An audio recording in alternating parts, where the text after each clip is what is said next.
senhoras e senhores senadores, eu assumo a tribuna hoje para tratar de uma questão que já fiz referência aqui no plenário, mas que quero hoje detalhar.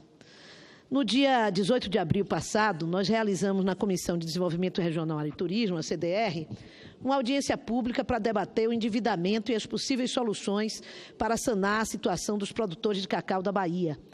Participaram o produtor rural Guilherme Galvão, meu querido amigo, Ana Amélia de Carvalho Palmeira, gerente da divisão da Diretoria de Agronegócios do Banco do Brasil, Jorge Ivan Falcão Costa, superintendente da Administração e Recuperação de Crédito do Banco do Nordeste, e Nelson Vieira Fraga Filho, economista, consultor da Casa e assessor legislativo do senador Valdir Moca, que aqui agradeço seu empenho em interpretar de forma minuciosa, já que é um dos maiores estudiosos da dívida dos produtores rurais do Brasil, as medidas destinadas a regularizar as dívidas rurais do setor cacaueiro.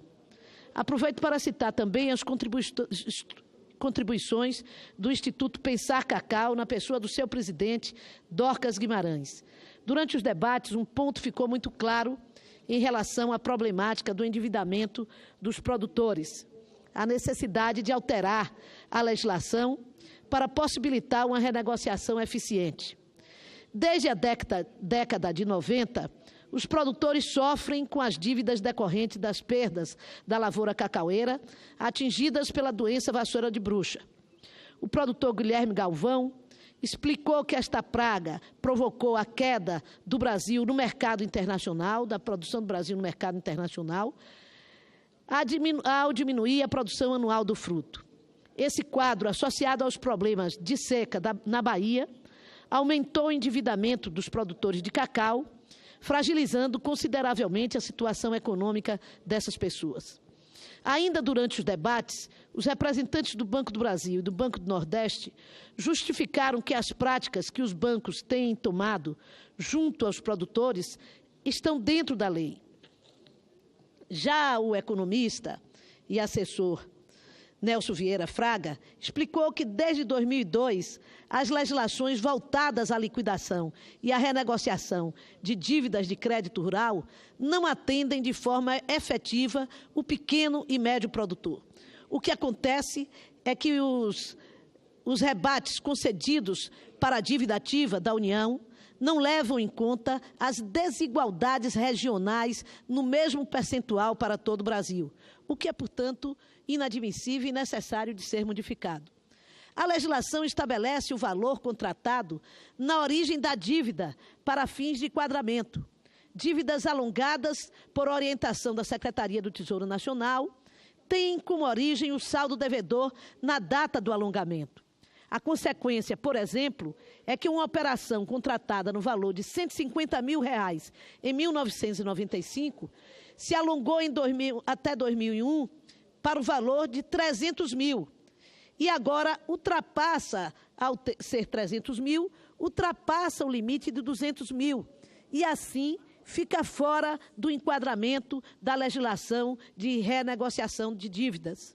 Portanto, é preciso considerar a origem da dívida para que os produtores possam conseguir os descontos e assim quitar os débitos. Além disso, as diversas legislações se conflitam e não resolvem o problema de forma efetiva.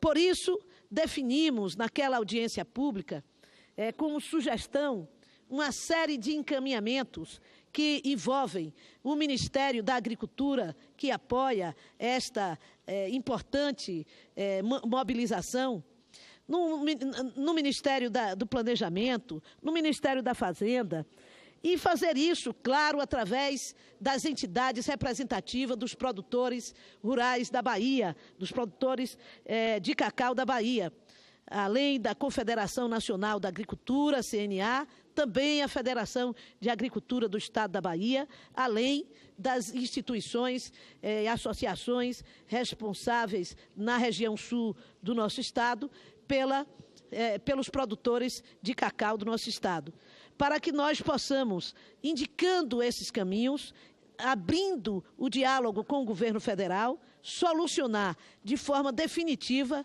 a renegociação das dívidas do Plano de Recuperação da Lavoura Cacaueira Baiana, o PRLCB.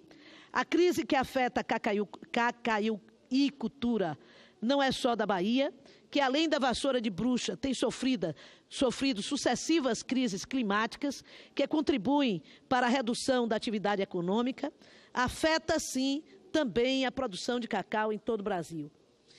Exigir a liquidação da dívida compromete a adesão de novos produtores à medida, incorporado a isso a adoção de rebates concedidos às demais atividades econômicas em áreas não classificadas como semiárido. Queremos ajudar os produtores a resolver uma situação que persiste há décadas para que possam ter condição de recuperar a produção e buscar melhoria nos resultados agrícolas desta que é uma das mais importantes cadeias produtivas do meu Estado.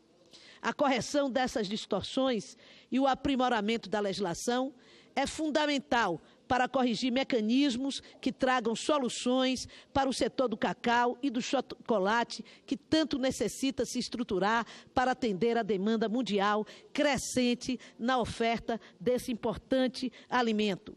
Também na CAI estamos ainda a debater o nosso projeto que estabelece os 35% obrigatório de amêndoa de cacau na produção de chocolate, com pequenos problemas ainda existentes no relatório, que nós queremos, em breve, dialogar com o seu relator, o senador Flecha Ribeiro, também de uma região produtora de cacau, que cresce muito a sua produção e a sua produtividade, e por isso mesmo acreditamos na sua sensibilidade para superar algumas dificuldades que o relatório ainda mantém. Mas, senhor presidente, eu não posso deixar de, ao encerrar este meu pronunciamento, no tempinho que me resta, registrar, trazer aqui a minha palavra de apoio à palavra da senadora Vanessa Graziottini, da senadora Marta Suplicy, na mesma direção de parabenizar o Tribunal Superior Eleitoral, que no dia de ontem, provocado pela Procuradoria da Mulher do Senado, pela Procuradoria da Mulher da Câmara dos Deputados, resolveu, tomando a decisão de que o fundo eleitoral, que a partir de agora o fundo eleitoral deve dedicar 30% dos seus recursos para as candidaturas de mulheres. O nosso Congresso Nacional, na última reforma, ou mini-reforma eleitoral que fez, teve, eu acho uma coisa assim, assombrosa, definir que as mulheres, as candidaturas de mulheres, teria direito a, no mínimo, 5% do fundo partidário e a, no máximo, 15%.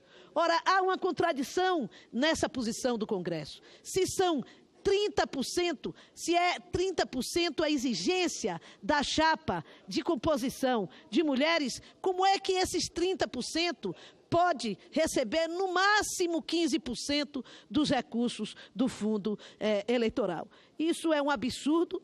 O Tribunal Superior Eleitoral deu um passo importantíssimo para viabilizar no futuro uma participação mais efetiva das mulheres no contexto da política eleitoral em nosso país, porque as decisões que vão apenas no limite de obrigar os partidos a ter cargos, a manter o mínimo percentual para organizar as chapas, ela se mostra cada vez menos eficiente.